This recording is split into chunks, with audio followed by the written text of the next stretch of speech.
నమస్కారం city news కి స్వాగతం. ముందుగా వార్తలను ముఖ్యాంశాలు.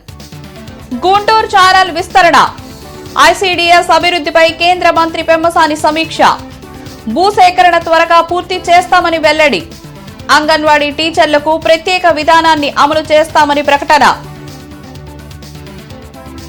తూర్పులో 3 సచివాలయాల్లో ఆకస్మిక తనిఖీలు జరిపిన ఎమ్మెల్యే నజీర్, అధికారుల హాజరుపై అసహనం, ప్రజలకు జవాబుదారీతనంతో ఉండాలని సూచన.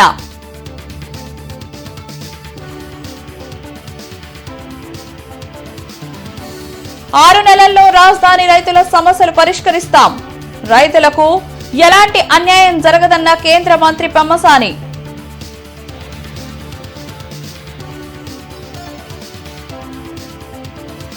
కన్నుల పండుగగా జిల్లా యువజన ఉత్సవాలు ప్రారంభం, విద్యార్థుల ప్రతిభకు ఉత్సవాలు గొప్ప వేదిక అన్న ఎమ్మెల్యే గళ్లా మాధవి.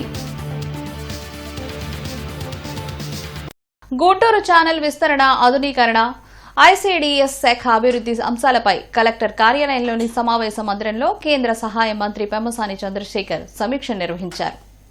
ఈ సమావేశానికి ఎమ్మెల్యేలు బోర్ల రామాంజనేయులు, గళ్లా మాధవి, కలెక్టర్ తమీం అన్సారియా హాజరయ్యారు. గుంటూరు ఛానల్ విస్తరణలో 7 గ్రామాల రైతుల వద్ద భూసేకరణ చేస్తున్నామని మంత్రి పెమ్మసాని చంద్రశేఖర్ వెల్లడించారు.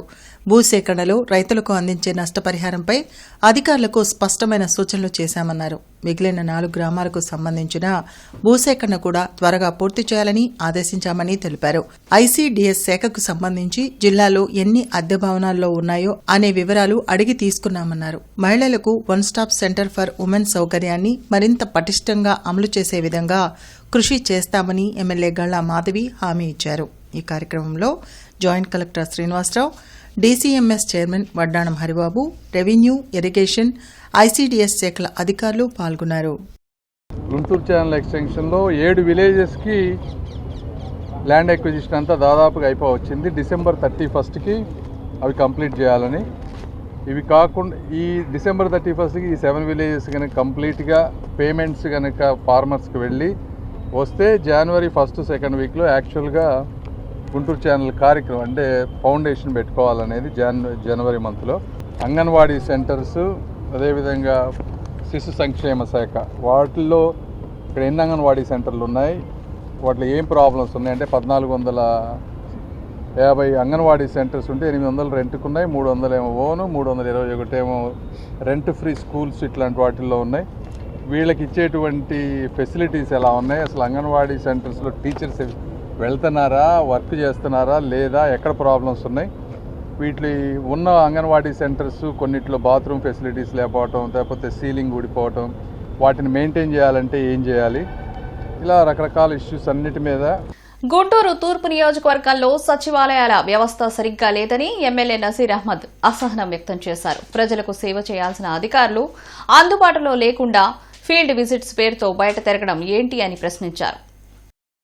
పాలనను చేరువ చేసేందుకు ఉన్న సచివాలయాలు, అధికారుల తీరుతో ప్రజలు ఇబ్బందికరంగా మారడం శోచనీయమని ఎమ్మెల్యే నజీర్ అహ్మద్ అన్నారు. గుంటూరు తూర్పు నియోజకవర్గంలోని 44, 46, 47 సచివాలయాలను ఆయన ఆకస్మికంగా తనిఖీ చేశారు. ఆఫీసులో ఉండాల్సిన అధికారులు కనిపించకపోవడంతో ఆగ్రహం వ్యక్తం చేశారు. ఉదయం ప్రతి సచివాలయ ఉద్యోగి కార్యాలయంలోనే ఉండి ప్రజా సమస్యలపై దృష్టి పెట్టాలని అనేకసార్లు చెప్పినా పట్టించుకోకపోవడంపై అసహనం వ్యక్తం చేశారు. దీనిపై ప్రభుత్వానికి ఫిర్యాదు చేసి నిర్లక్ష్యంగా ఉండే ఉద్యోగులపై చర్యలు తీసుకోవాలని కోరనున్నట్లు నసీర్ వివరించారు. సచివాలయంలో చాలా అధ్వానమైనటువంటి పరిస్థితుల్లో ఉన్నాయి. ఎక్కడ చూసినా కూడా ఇన్ఛార్జీల పేరుతో, డిప్యుటేషన్ల పేరుతో, లేకపోతే ఫీల్డ్ విజిట్స్ పేరుతో ఎక్కడ కూడా సమయాన్ని బట్టి సమయపాలన లేకుండా అందుబాటులో లేనటువంటి పరిస్థితులు కనిపిస్తూ ఉన్నాయి. గత వారం నుంచి గుంటూరు తూర్పు నియోజకవర్గంలో ఆకస్మికంగా దాదాపు ఒక 8 సచివాలయాన్ని విజిట్ చేస్తే 8 చోట్ల కూడా అనుకున్నంత మేర రిజల్ట్ మాత్రం లేదు. ప్రజలు గగ్గోలు పెడతా ఉన్నారు. ఇబ్బందులు, అధికారులు మొత్తం నిద్రపోతున్నటువంటి పరిస్థితులు కనిపిస్తూ ఉన్నాయి. ముఖ్యంగా నగరపాలక సంస్థకు సంబంధించి సచివాలయాలకు సంబంధించినటువంటి వ్యవస్థని గాడిలో పెట్టేటువంటి ప్రయత్నం కూడా జరగకపోవడం చాలా దురదృష్టకరం. ఒక శాసనసభ్యుడిగా నేనైతే ప్రభుత్వానికి ఈ నివేదికను పంపించేటువంటి కార్యక్రమాన్ని చేస్తాను.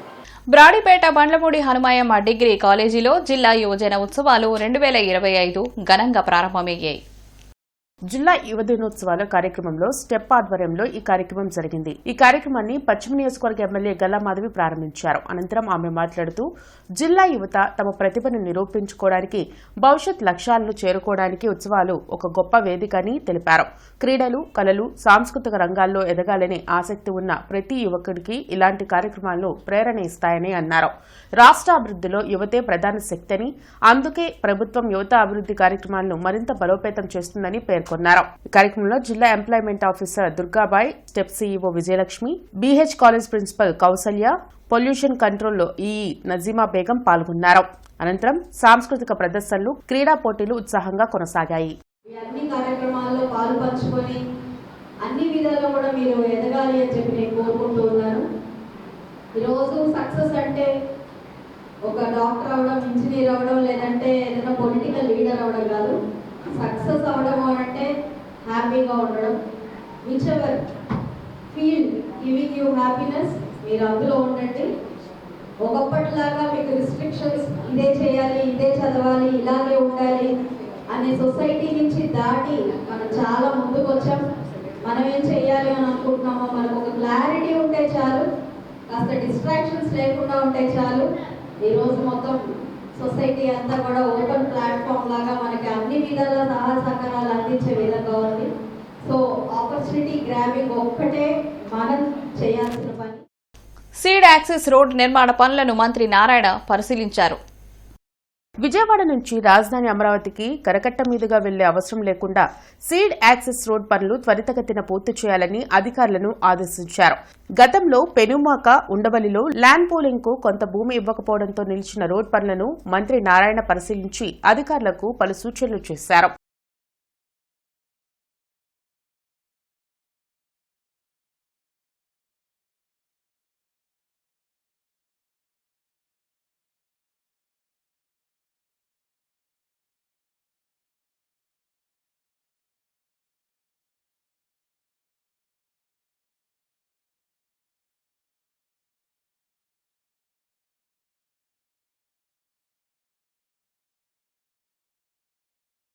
కమిషనర్ పులి శ్రీనివాసులు రాజేంద్రనగర్, ఉద్యోగనగర్, సాయిబాబా రోడ్, శాంతినగర్, పొత్తూరు తదితర ప్రాంతాల్లో పర్యటించి ఓసీ, మార్టిగేజీల కోసం దరఖాస్తులను పరిశీలించారు. ఈ సందర్భంగా కమిషనర్ పులి శ్రీనివాసులు మాట్లాడుతూ బహుళ అంతస్తు భవనాలు జీఎంసీ నుండి తీసుకున్న ప్లాన్ మేరకే నిర్మాణం జరగాలని స్పష్టం చేశారు. నిర్మాణ సమయంలోనే మెరుగైన పర్యవేక్షణ చేయాలని పట్టణ ప్రణాళికా శాఖ కార్యదర్శులు అధికారులకు పలుమార్లు స్పష్టమైన ఆదేశాలు జారీ చేసినప్పటికీ నిర్లక్ష్యంగా ఉంటున్నారన్నారు. రాజేందర్ నగర్లోని ఓ బహుళ అంతస్తు భవనానికి మార్టిగేజ్ విడుదల కోసం తమకు సిఫార్సు చేసేప్పుడు క్షేత్రస్థాయిలోని సెట్ బ్యాక్, ప్లాన్ మేరకు నిర్మాణం వంటి కీలక అంశాలు పరిగణలోకి తీసుకోకుండా ఉండడంపై ఆగ్రహం వ్యక్తం చేసి సంబంధిత అధికారులందరికీ షోకాజ్ నోటీసులు జారీ చేయాలని ఆదేశించారు. అనంతరం పలు ప్రాంతాల్లో నివాసితులతో కమిషనర్ మాట్లాడుతూ ఇళ్లల్లో వచ్చే వ్యర్థాలను తప్పనిసరిగా తడి పొడిగా వేరు చేసి ప్రజారోగ్య కార్మికులకు ఇవ్వాలన్నారు. హోం కంపోస్ట్ తయారీపై తమ సిబ్బంది అవగాహన కల్పిస్తారన్నారు. సెగ్రిగేషన్ గురించి చెప్పాలి, రోజు డైలీగా వర్కర్స్ వస్తున్నారో లేదా కనుక్కోవాలి, ఇవన్నీ చేయాలి. అది కదా ఉద్యోగం. ఈ ఏరియా అంతా సరే చేస్తారు, బాగా చేస్తారు, ఎందుకు అనుకున్నాను. But once the work is started, why they are delaying so much time? Contractors are like that. GMC contractors. No, you take up a few works. I want to just suggest that you take up few works and complete them. Particularly instead of taking up lot of works into town. Everywhere there is blockages. Kollipara మండలం కుంచవరం గ్రామాల్లో వారాహి అమ్మవారి దేవస్థానాన్ని కేంద్ర మంత్రి పెమ్మసాని చంద్రశేఖర్ దర్శించుకున్నారు. కేంద్ర మంత్రి పెమ్మసాని చంద్రశేఖర్కు దేవస్థాన అర్చకులు పూర్ణ కుంభంతో స్వాగతం పలికారు. వారాహి అమ్మవారికి కేంద్ర మంత్రి పెమ్మసాని చంద్రశేఖర్ ప్రత్యేక పూజలు నిర్వహించారు. రాజధాని అమరావతి కోసం భూములు ఇచ్చిన ఏ రైతుకు ఇబ్బంది లేకుండా చేయటమే లక్ష్యమని కేంద్ర సహాయ మంత్రి పెమ్మసాని చంద్రశేఖర్, మంత్రి నారాయణ వెల్లడించారు. సిఆర్డీఏ కార్యాలయంలో త్రిసభ్య కమిటీ సమావేశంలో పలు అంశాలపై చర్చించారు. రాయపూడిలోని సిఆర్డీఏ కార్యాలయంలో రాజధాని రైతుల సమస్యలపై కేంద్ర సహాయ మంత్రి పెమ్మసాని, మంత్రి నారాయణ, ఎమ్మెల్యే శ్రావణ్ కుమార్ భేటీ అయ్యారు. సిఆర్డీఏ కమిషనర్ కన్నబాబుతో పాటు ఇతర అధికారులు సమావేశంలో పాల్గొన్నారు. రైతులు ఎదుర్కొంటున్న సమస్యల పరిష్కారంకు తీసుకోవాల్సిన చర్యలపై చర్చించారు. గ్రామాల వారీగా అభివృద్ధికి 20 రోజుల్లో 25 గ్రామాలకు డీపీఆర్ రెడీ చేస్తామని పెమ్మసాని, నారాయణ తెలిపారు. రైతులకు లేఅవుట్లు ఇచ్చిన చోట సరిహద్దురాలు పోయాయని, డిసెంబర్ 5 నుంచి సరిహద్దురాలు ఏర్పాటు చేయనున్నట్లు ప్రకటించారు. రైతులు అపోహలను నమ్మవద్దని, ప్రతి 2 వారాలకు ఒకసారి ఈ కమిటీ సమావేశమవుతుందని, 6 నెలల్లోగా సమస్యలను పరిష్కరిస్తామని స్పష్టం చేశారు. గ్రామాల్లో ఏ విధంగా డెవలప్ చేయాలనే దాని మీద కాంట్రాక్టర్లందరినీ 25 విలేజెస్ని NCC 4, RVR 3, Megha 13, BSR 5, LNT 3 ఈ విధంగా 25 విలేజెస్ని ఈ 5 కాంట్రాక్టర్లు డిస్ట్రిబ్యూట్ చేసుకొని విలేజ్ వైజ్గా 5 అంటే ఒక 135 లీటర్స్ పర్ డే పర్ సిటిజన్స్కి నెక్స్ట్ 15 ఇయర్స్లో ప్రొజెక్టెడ్ పాపులేషన్ బేసిస్ మీద water, underground drainage, storm water drainage, roads, sanitation, అదేవిధంగా స్ట్రీట్ లైట్స్ ఈ 5 బేసిస్ మీద డిపిఆర్ వితిన్ 20 డేస్లో డిపిఆర్ ఈ 25 విలేజెస్కి చేసి ఎమ్మెల్యే గారితో కూర్చొని గ్రామాల్లో డిస్కస్ చేసి డిసెంబరు 15th to 30th మధ్య మాకు ఫైనల్ డిపిఆర్లు సబ్మిట్ చేస్తారు. ఈ 25 విలేజెస్కి డిసెంబర్ 30th అది అప్రూవ్ అయితే జనవరి 1 నుంచి వర్క్ చేసి 6 monthsలో అన్ని గ్రామాల్లో ఈ బేసిక్ ఫెసిలిటీస్ అన్నీ కూడా నెక్స్ట్ జూన్ 2026కి 25 గ్రామాల్లో ఇన్ఫ్రాస్ట్రక్చర్ బిల్డ్ చేస్తాం. పీపీపీపై సీఎం చంద్రబాబు వాదన సహేతుకరం కాదు అని ప్రభుత్వ మెడికల్ కళాశాలల పర్యవేక్షణ కమిటీ రాష్ట్ర కన్వీనర్ ఆలా వెంకటేశ్వర్లు తెలిపారు. ప్రభుత్వ నియంత్రణలోనే వైద్య కళాశాలలు ఉండాలని అన్నారు.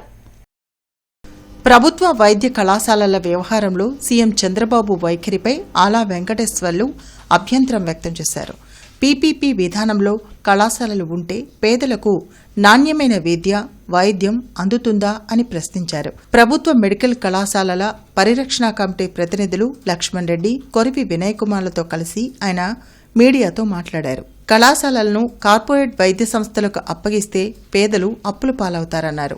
దీనికి వ్యతిరేకంగా కలిసి వచ్చే అన్ని సంఘాలతో కలిసి ఐక్యంగా ఉద్యమిస్తామని ఆయన తెలిపారు. ఇవాళ పీపీపీ విధానంలో ₹1 కట్టిన వాడికి కేవలం 15% మార్కులు వస్తే చాలు అక్కడ మెడికల్ సీట్ ఇస్తాడు. 15%, 100% మార్కులు తెచ్చుకున్న ఆ విద్యార్థి హాఫ్ నాలెడ్జ్ అవుతుందా, పావు నాలెడ్జ్ అవుతుందో వాళ్ళు తెలుసుకోవాలి. కాబట్టి హాఫ్ నాలెడ్జ్ డాక్టర్లు తయారు మూల కారణమే వాళ్ళ ప్రభుత్వం అయిపోయినట్లు ఉంది. కాబట్టి ప్రభుత్వం ఇప్పటికైనా ఆలోచించేసి ఈ పీపీపీ విధానాన్ని పూర్తిగా ఆపేసి పబ్లిక్ సెక్టార్లోనే ఈ 10 మెడికల్ కాలేజీని నిర్మించి పూర్తిగా విద్యార్థులకు అందించాల్సినటువంటి అవసరం ఉంది. కొన్ని వేల మందికి వైద్యం, ఆ తర్వాత అనేక వందల మందికి ఇవాళ వైద్య విద్య ఉచితంగా లభించేటువంటి అవకాశం ఉంది. కాబట్టి ఇది ప్రభుత్వం నిర్వహించాలని చెప్పేసి మేము ఆంధ్రప్రదేశ్ ప్రభుత్వ మెడికల్ కాలేజీల పరిరక్షణ కమిటీ మేము పూర్తిగా డిమాండ్ చేస్తున్నాం. యువతను డ్రగ్స్కు బానిసలను చేసి వారి జీవితాలతో వైసీపీ చెలగాటమాడిందని మాదిగ కార్పొరేషన్ చైర్మన్ ఉండవల్లి శ్రీదేవి విమర్శించారు. మంగళగిరిలోని టీడీపీ కేంద్ర కార్యాలయంలో ఉండవల్లి శ్రీదేవి మీడియాతో మాట్లాడారు. కూటమి ప్రభుత్వం అధికారంలోకి వచ్చాక డ్రగ్స్ వద్దు బ్రో అంటూ ఈగల్ టీమును ప్రత్యేకంగా ఏర్పాటు చేసి గంజాయి, మత్తు పదార్థాల అక్రమ రవాణాను ఉక్కుపాదంతో అణిచివేస్తున్నట్లు చెప్పారు.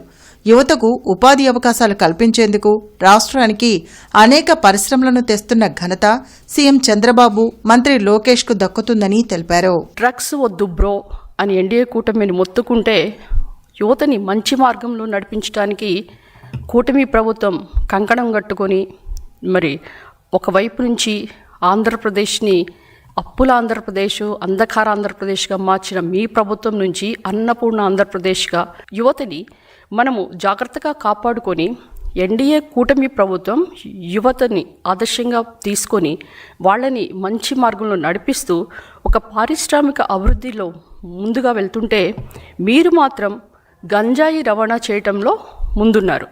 ఈరోజు మీరు ఏ విధంగా మాట్లాడుతున్నారంటే ఇక ఈగల్ టీం కంట్రోల్ చేస్తుంటే ఎలా తప్పించుకోవాలనేది ప్రణాళికలే మీరు సృష్టిస్తున్నారు. తూర్పు నియోజకవర్గం 12వ డివిజన్ కార్పొరేటర్ కాజా మొహద్దీన్ చిస్టి ఆధ్వర్యంలో చౌత్రా సెంటర్లోని ప్రభుత్వ బాలికల పాఠశాలలో 10వ తరగతి చదువుతున్న విద్యార్థులకు మ్యాథమెటిక్స్ మోడల్ పేపర్ బుక్స్ పంపిణీ కార్యక్రమం జరిగింది.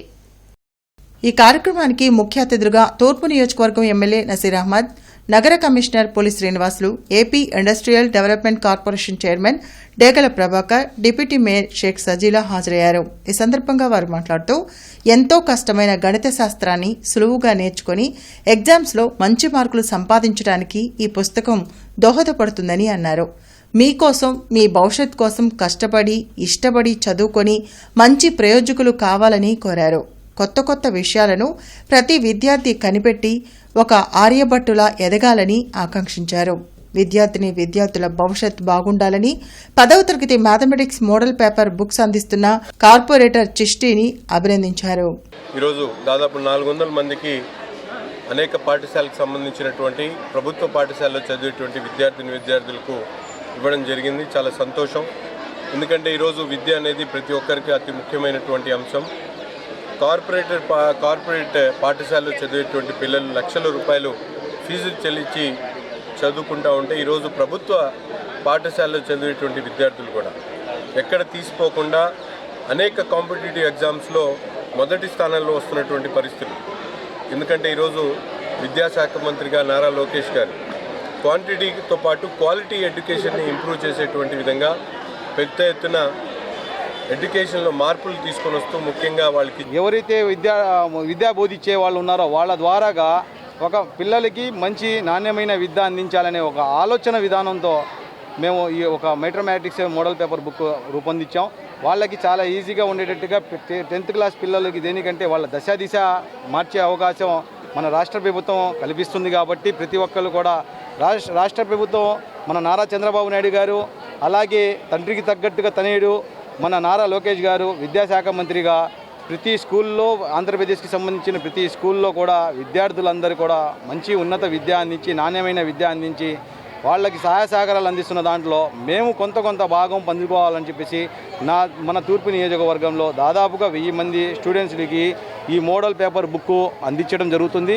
మెడికల్ కళాశాలల ప్రైవేటీకరణ, హెల్త్ ఇన్సూరెన్స్ అంటూ వైద్య, విద్య, ఆరోగ్యశ్రీని పేదలకు దూరం చేయాలని సీఎం చంద్రబాబు చూడడం కరెక్ట్ కాదు అని మాజీ మంత్రి విడదల రజని అన్నారు. తాడేపల్లిలోని వైసీపీ కేంద్ర కార్యాలయంలో విడదల రజని మీడియాతో మాట్లాడారు. మెడికల్ కళాశాలల ప్రైవేటీకరణపై ప్రజల నుంచి వ్యతిరేకత వస్తున్నా కూటమి ప్రభుత్వం ఏమీ పట్టనట్లు ముందుకు వెళ్లడం దురదృష్టకరమన్నారు. ప్రైవేటీకరణ వల్ల ప్రజలకు ఎలా మేలు జరుగుతుందో చెప్పాలని కూటమి ప్రభుత్వాన్ని ఆమె ప్రశ్నించారు. బ్యాకౌట్ అవడం గానీ, ఎక్కడో మరి ఎందుకో గానీ రాష్ట్ర ప్రజలందరూ కూడా వ్యతిరేకిస్తున్నా కూడా దీని నుంచి రాలేకపోతున్నారు. వాళ్ళ యొక్క ప్రైవేటైజేషన్ పద్ధతికే, పీపీపీకే మరి వాళ్ళు స్టాండ్ అవుతూ, అలానే వాళ్ళకు వచ్చేటువంటి కమిషన్లో మరి ప్రభుత్వంలో మరి వాళ్ళకు వచ్చేటువంటి కమిషన్ల కోసమో, ఆ కిక్ బ్యాక్స్ కోసమో మరి వాళ్ళకున్నటువంటి ఇంట్రెస్ట్, వాళ్ళ దాని మీద ఉన్నటువంటి వాళ్ళకున్నటువంటి ధ్యాస రాష్ట్ర ప్రజల భవిష్యత్ కోసము, వాళ్ళకు మంచి వైద్యం అందిద్దాము, వైద్య విద్య చదువుకునేటువంటి విద్యార్థుల భవిష్యత్ కోసం ఆలోచిద్దామని ఇంత కూడా లేదనేది మనకు స్పష్టం అవుతా ఉంది. ప్రధాని నరేంద్ర మోదీ ఏపీ అభివృద్ధి కోసం చేస్తున్న కార్యక్రమాలకు ఆకర్షితులై చాలా మంది బీజేపీలో చేరుతున్నారని జిల్లా అధ్యక్షులు తిరుపతిరావు వెల్లడించారు. సంజీవ నగర్లో పట్టారామయ్య అతని మిత్ర బృందానికి జిల్లా అధ్యక్షులు చెరుకూరి తిరుపతిరావు బీజేపీ కండువాను కప్పి పార్టీలోకి ఆహ్వానించారు. ఈ కార్యక్రమానికి ముఖ్య అతిథిగా రాష్ట్ర అధికార ప్రతినిధి దర్శనపు శ్రీనివాస్ హాజరయ్యారు. ఈ సందర్భంగా తిరుపతిరావు, దర్శనపు శ్రీనివాస్ మీడియాతో మాట్లాడారు. భారతీయ జనతా పార్టీ ఎస్సీ వర్గీకరణకు అనుకూలంగా నిర్ణయం తీసుకోవడం, రాష్ట్రాభివృద్ధికి పాటుపడడాన్ని చూసి పార్టీలో చేరుతున్నారని తెలిపారు. ఈ కార్యక్రమంలో బీజేపీ నాయకులు అబ్రహాం, దుర్గాప్రసాద్, పురుషోత్తం, కుమార్ గౌడ్, రాజశేఖర్, రాజేష్ నాయుడు, ఎంఆర్పీఎస్ కార్యకర్తలు పాల్గొన్నారు.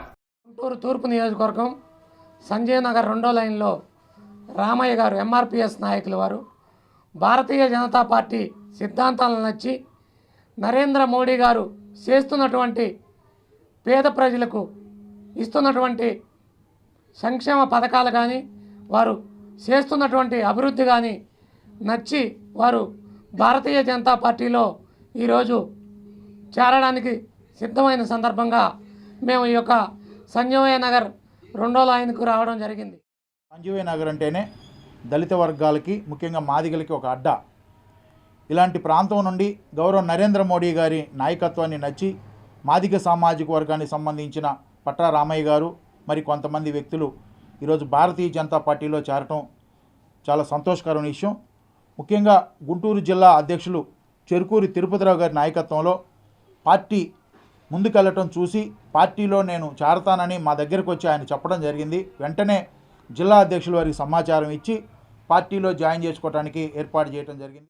ఆల్ ట్రేడ్ యూనియన్స్ ఆధ్వర్యంలో కేంద్ర ప్రభుత్వం తెచ్చిన లేబర్ కోడ్ను వ్యతిరేకంగా హిమనీ సెంటర్లోని మహాత్మాగాంధీ విగ్రహం వద్ద నిరసన కార్యక్రమం చేపట్టారు.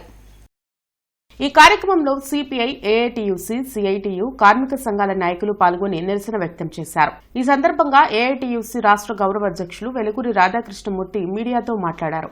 కేంద్ర రాష్ట్ర ప్రభుత్వాలు లేబర్ కోడ్స్ అమలు చేయడం అంటే 90 కోట్ల కార్మిక వర్గాన్ని హత్య చేయడమే అని మండిపడ్డారు.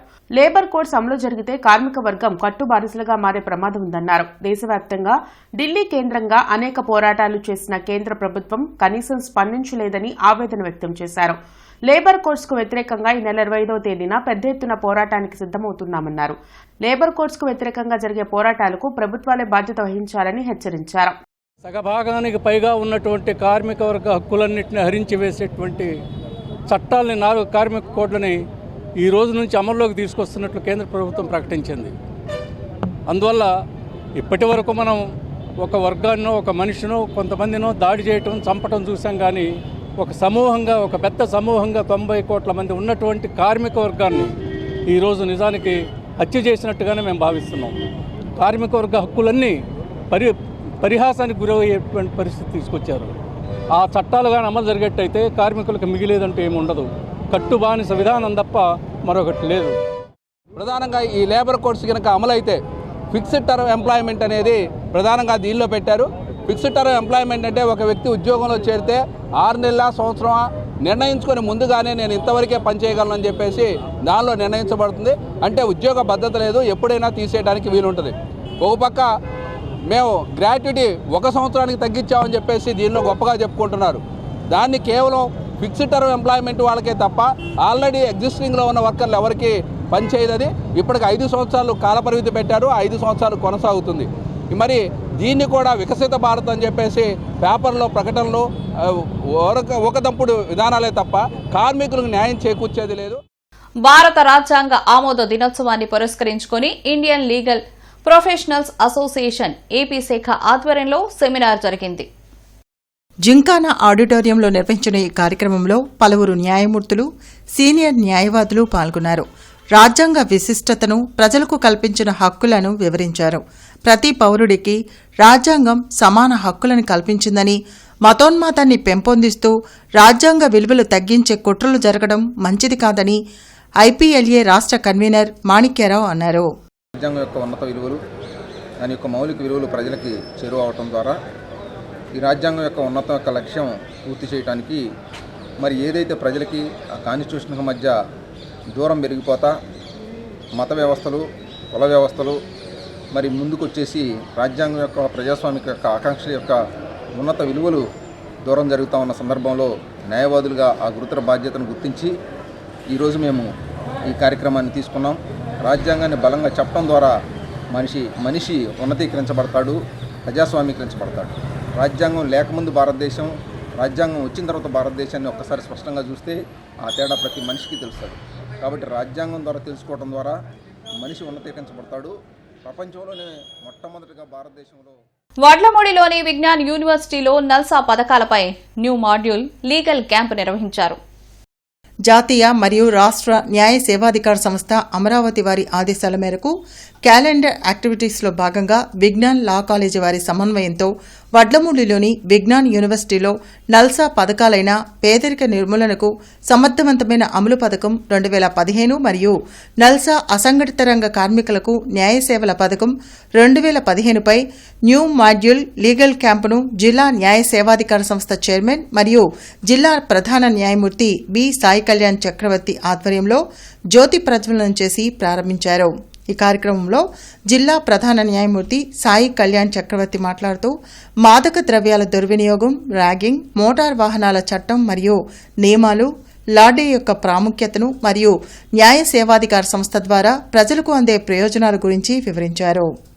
ఒక కార్పొరేట్ లాస్ లేకపోతే కంపెనీ లాస్ లేకపోతే taxation laws save life will be settled అన్నది కాకుండా you should have awareness on each and every aspect of law. అంటే అన్ని ఎనాక్ట్మెంట్ ఉండాలి. మెయిన్గా ఏంటంటే కాన్స్టిట్యూషన్ అన్నది it's mother document of our country. It's అంటే అది ఒక కాన్స్టిట్యూషనల్ లా అనే కాదు, it is a machine by which laws are made. So అదొక ఇండియన్ లాంటిది, దానికి అనుగుణంగానే చట్టాలు అన్నది మొత్తం మన దేశంలో తయారవ్వాలి. అది ఎనీ యాక్ట్ విచ్ ఈస్ అంటే beyond the scope of the constitution it becomes ultra virus. అది చెల్లుబాటులోకి ఉండదు. అది ఎలాగా అంటే సుప్రీంకోర్టు వారు నిర్ణయిస్తారు, హైకోర్టు వారు, supreme court any act. Jamaat Islami Hind ఆధ్వర్యంలో దేశవ్యాప్తంగా నవంబర్ 30వ తేదీ వరకు నిర్వహించనున్న పొరుగువారి హక్కుల దేశవ్యాప్త ఉద్యమానికి సంబంధించిన పోస్టర్లు, కరపత్రాలను అమీర్ మఖామీ జానాబ్ మహమ్మద్ యాసిన్ చేతుల మీదుగా ఆవిష్కరించారు. ఈ సందర్భంగా ఆయన మాట్లాడుతూ కుంచుకుపోతున్న మానవ సంబంధాలు పెంపొందించుటకు, ఏకాంత జీవితానికి అలవాటు పడుతున్న ప్రజల్లో పరస్పర మానవ సంబంధాలను పెంచడానికి, ప్రజల్లో సామాజిక చింతన కలిగించేందుకు జమాయిత్ ఇస్లామీ హింద్ దేశవ్యాప్తంగా నవంబర్ 30వ తేదీ వరకు పొరుగువారి హక్కుల ఉద్యమం నిర్వహిస్తుందని అన్నారు. ఈ నేపథ్యంలో ఇరుగు పొరుగు వారితో సత్సంబంధాలు, ఇచ్చిపుచ్చుకునే పూర్వ సాంప్రదాయాలు, పరస్పర సహాయ సహకారాలు, అన్యోన్యతలు కలిగించుటకు వివిధ రూపాల్లో ఉద్యమాన్ని ప్రజల్లో తీసుకుని వెళ్తామని తెలిపారు. ఖురాన్ తాకీదు చేసిన ప్రవక్త ప్రవచనాల్లో ఉద్భవించిన పొరుగువారి హక్కులు బాధ్యతగా స్వీకరించమని ముస్లిం సమాజాన్ని కోరుతామని, తమ చుట్టుపక్కల ఉన్న అన్ని మతాల వారితో నిష్కల్మష సంబంధాలు కలిగిస్తామని ఆయన తెలిపారు. కార్యక్రమంలో గుంటూరు నగర ముకామీ జమాత్ సభ్యులు, కార్యకర్తలు పాల్గొన్నారు. అయితే జమాతే ఇస్లామీ హింద్ ఈ విధంగా పొరుగువారి యొక్క హక్కులు ఏంటి, ఇస్లాంలో పొరుగువారి యొక్క హక్కులు ఏమని తెలియపరచబడ్డాయి. ఉదాహరణకి ప్రవక్త ముహమ్మద్ సల్లల్లాహు అలైహి వసల్లం వారు, నీ పొరుగువాడు ఆకలితో ఉండి పస్తులుండి నువ్వు కడుపు నిండా భుజిస్తే నువ్వు విశ్వాసి కాజాలడు అని చెప్పేసి చాలా స్పష్టంగా తెలియపరిచారు. ఇంకా అదేవిధంగా పొరుగువారి హక్కుల గురించి ప్రవక్త ముహమ్మద్ సల్లల్లాహు అలైహి వసల్లం వారు అనేక విషయాలు తెలియపరిచారు. నీ పొరుగువాడు అనారోగ్యంగా ఉంటే నువ్వు అతన్ని పరామర్శించమన్నారు. అదేవిధంగా నీ పొరుగువాడు ఏదైనా దైవ అనుగ్రహాన్ని పొందినట్లయితే అతన్ని శుభాకాంక్షలు తెలియపరచమన్నారు. అతను ఏదైనా కష్టబాధల్లో ఉన్నట్లయితే అతను ఆ కష్టబాధల్లో సుఖ దుఃఖాల్లో అతనితో పాటు పాల్పంచుకోమన్నారు. ఈ విధంగా పొరుగువారి హక్కులు ఏవైతే ఉన్నాయో అవి సమాజానికి తెలియపరిచి, సమాజంలో పొరుగువారి హక్కుల గురించి ప్రజల్లో చైతన్యాన్ని కలిగించి ఒక ఆదర్శవంతమైనటువంటి సమాజాన్ని తీర్చిదిద్దాలనేటువంటి ఉద్దేశంతో జమాతే ఇస్లామీ హింద్ ఈ ఉద్యమాన్ని చేపట్టారు. ఆంధ్ర ముస్లిం కాలేజీలో భారత రాజ్యాంగ దినోత్సవం సందర్భంగా ఫస్ట్, సెకండ్, థర్డ్ ప్రైజులు రాజ్యాంగం రాసిన పిల్లలకు ఇవ్వడం జరిగింది. ఈ కార్యక్రమానికి ముఖ్య అతిథి మాజీ MLA Namburu Subhani, principal madam Haseena Begum, అధ్యక్షులు సముద్రాల చిన్నకోటేశ్వరరావు, కవి బత్తుల విల్సన్ చేతుల మీద పిల్లల అమౌంట్ సర్టిఫికెట్లు డిస్ట్రిబ్యూషన్ కార్యక్రమం జరిగింది. ఈ కార్యక్రమంలో వెస్ట్ డీఎస్పీ అరవింద్ కుమార్ మాట్లాడుతూ భారతదేశ రాజ్యాంగం గొప్ప రాజ్యాంగమని అన్నారు. రాజ్యాంగం రచించిన డాక్టర్ బిఆర్ అంబేద్కర్ గొప్ప వ్యక్తి అని, మహనీయుడని కొనియాడారు. శ్రీశైలం దేవస్థానం బోర్డు సభ్యుల బోడెపూడి వెంకట సుబ్బారావును వారి నివాసంలో కేఎస్ఆర్ నేతాజీ మిత్రమండలి చైర్మన్ కొమ్మలపాటి శ్రీనివాసరావు మర్యాదపూర్వకంగా కలిశారు. ఈ సందర్భంగా కొమ్మలపాటి మాట్లాడుతూ గుంటూరు ప్రాంతానికి శ్రీశైలం బోర్డులో స్థానం కల్పించిన సీఎం చంద్రబాబు, మంత్రి లోకేష్లకు ప్రత్యేక ధన్యవాదాలు తెలిపారు. అనంతరం బోడేపూడిని సత్కరించారు. ఇవి ఈనాటి వార్తలు. నమస్కారం.